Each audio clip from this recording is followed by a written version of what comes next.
कृष्ण। गीता अमृतम में आप सभी का स्वागत है। तो हम भगवत गीता के बहुत ही प्रमुख श्लोकों की श्रृंखला पे आ गए हैं, जिसको चतुर्श्लोकी भगवत गीता के नाम से भी जाना जाता है। अभी कोई अगर कहता है कि यार मेरे को पूरी भगवत गीता समझने के लिए टाइम नहीं है, 700 श्लोक बहुत ज़्यादा है, कौन अपना समय बेकार करेगा? तो भगवान कृष्ण कहते हैं कि टेंशन लेने की जरूरत नहीं, ये 4 श्लोक भी अगर कोई जान लेगा तो भी काफी। तो कौन से हैं वो 4 श्लोक? ये अध्याय 10 के श्लोक क्रमांक 8, 9, 10 और 11। तो श्लोक क्रमांक 8 और 9 में भगवान बताते कि जो भक्त का जो नजरिया होता है, कि जो भक्त जानता है, भगवान के बारे में जानता है, भगवान की सेवा करता है, तो भक्त के नजरिए से भगवान कृष्ण क्या एक्सपेक्ट करते हैं कि एक भक्त को क्या करना चाहिए। श्लोक क्रमांक 10 और 11 में बताया गया है कि भगवान उस भक्त से कैसे रेसिप्रोकेट करते हैं, कैसे विनिमय करते हैं, ये बताया गया है।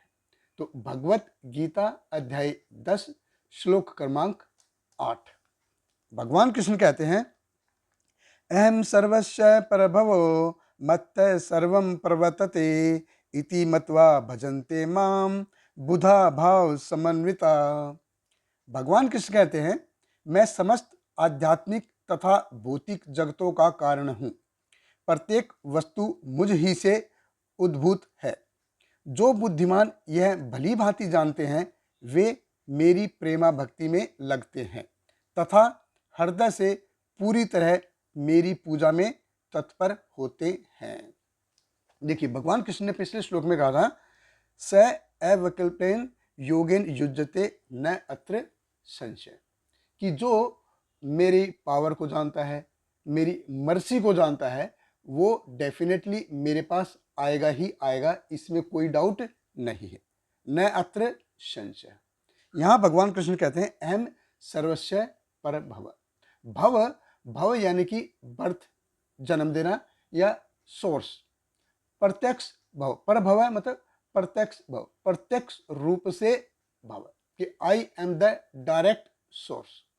मत्त सर्व परवर्तते, वर्तते यानी कि अस्तित्व यानी एग्जिस्टेंस, परवर्तते प्रत्यक्ष रूप से भगवान कृष्ण कहते हैं कि मैं सबको वहन करता हूं प्रत्यक्ष रूप से। अब देखिए, जैसे हमारे घर में फैन है, तो फैन प्रत्यक्ष रूप से किससे कनेक्टेड है? स्विच से। स्विच जो पंखे का जो स्विच है, वो किससे प्रत्यक्ष रूप से किससे कनेक्टेड है? जो रूम की सीबी है, आरसीबी से। अभी आरसीबी प्रत्यक्ष रूप से किससे कनेक्टेड है? घर के एमसीबी से। अभी एमसीबी किससे कनेक्टेड है? जो बाहर 11 वोल्ट का जो ट्रांसफॉर्मर है उससे है। 11 वोल्ट का जो ट्रांसफॉर्मर है वो किससे कनेक्टेड है? वो है 33 किलोवाट का जो ट्रांसफॉर्मर है उससे कनेक्टेड है प्रत्यक्ष रूप से। और वो जो ट्रांसफॉर्मर है वो किससे कनेक्टेड है? वो है पावर हाउस से, डायरेक्ट रूप से कनेक्टेड है। इसी प्रकार भगवान कृष्ण कहते हैं कि अहम सर्वस्य परभव, कि मैं प्रत्यक्ष रूप से हर चीज की शुरुआत मेरे से होती है। प्रत्यक्ष रूप से मत्त सर्वम पर्वत, कि प्रत्यक्ष रूप से मैं हर चीज को वहन करता हूं। डायरेक्ट सोर्स, इनडायरेक्ट भी नहीं। भगवान कृष्ण कहते हैं कि मैं डायरेक्टली सबको वहन करता हूं, डायरेक्ट रूप से करता है। इति मतवा, इति मतवा, मतवा मतलब जो फैमिली कन्विंस्ड हो गए 100% कि there is no if but, किंतु, परंतु, ये वगैरह वगैरह ऐसा कुछ नहीं है। 100% मान गए तत्वतः जान करके कि भगवान कृष्ण ही है, कि भगवान कृष्ण सुप्रीम सोर्स है, भगवान कृष्ण सुप्रीम मेंटेनर है, कि वो हर चीज के डायरेक्ट सोर्स है, हर चीज के डायरेक्ट मेंटेनर है, ये जान करके। तो भक्त क्या करता है? भक्त क्या करता है? भजन्ते मां। भगवान कृष्ण कहते हैं कि वो भक्त मेरी पूजा करता है, मेरी सेवा करता है। देखिए, भज है, ये भज है एक धातु है और इसका मतलब होता है सेवा करना। भज मतलब सेवा करना। अभी मेरी सेवा करते हैं, मेरी उपासना करते हैं। कैसी करते हैं? किस नेचर से करते हैं? भजन्ते माम बुधा, कि मेरी जो उपासना करते हैं वो जो बुधा मतलब इंटेलिजेंट, वो बुद्धिमान है। भगवान कृष्ण उनको बुद्धिमान कह रहे हैं। किस हिसाब से, किस नेचर से वो करते हैं मेरी उपासना? भाव समन्विता, कि मुझसे संबंध बनाने के हिसाब से मेरी सेवा करते हैं, मेरे से संबंध बनाने के हिसाब से मेरी उपासना करते हैं। देखिए अल्टीमेटली क्या है, सब कुछ ये रिलेशन के ऊपर डिपेंड करता है, सब कुछ रिलेशन के ऊपर डिपेंड करता है। और जैसे बड़े बड़े उद्योगपति होते हैं या बिजनेसमैन होते हैं, ये क्या है, इनका आपस में गिफ्ट लेना और देना ये बहुत ही महत्वपूर्ण है। क्यों है महत्वपूर्ण? क्योंकि रिलेशनशिप कायम रह सके। और ये कब तक होता है? जब तक किसी कंपनी का सीईओ चेंज नहीं हो जाते या आपस में उनमें कोई मतभेद नहीं होते हैं, मन मुटाव नहीं होता है, तब तक उनके रिलेशन चलते रहते हैं। देखिए भौतिक जगत में ये भाव समन्विता नहीं है। भाव समन्विता कब होता है? बहुत ही करीबी लोगों से होता है। अदरवाइज क्या है कि नहीं तो ये गिव एंड टेक का ये चलता रहता है। दिवाली हुई तो गिफ्ट ले लो, गिफ्ट दे दो, कुछ फेस्टिवल आया गिफ्ट ले लो, गिफ्ट दे दो, कोई ऑफिस में कोई ट्रांसफ़र नया आया जा रहा है, उसको गिफ्ट ले लो, गिफ्ट दे दो, कोई नया आया है गिफ्ट ले लो, गिफ्ट दे दो, कोई इसको नौकरी छोड़ के जा रहा है गिफ्ट ले लो, गिफ्ट, ये सब चलता रहता है। भाव समन्विता मतलब क्या है? भगवान कृष्ण कहते हैं अहेतुकी प्रतिहता।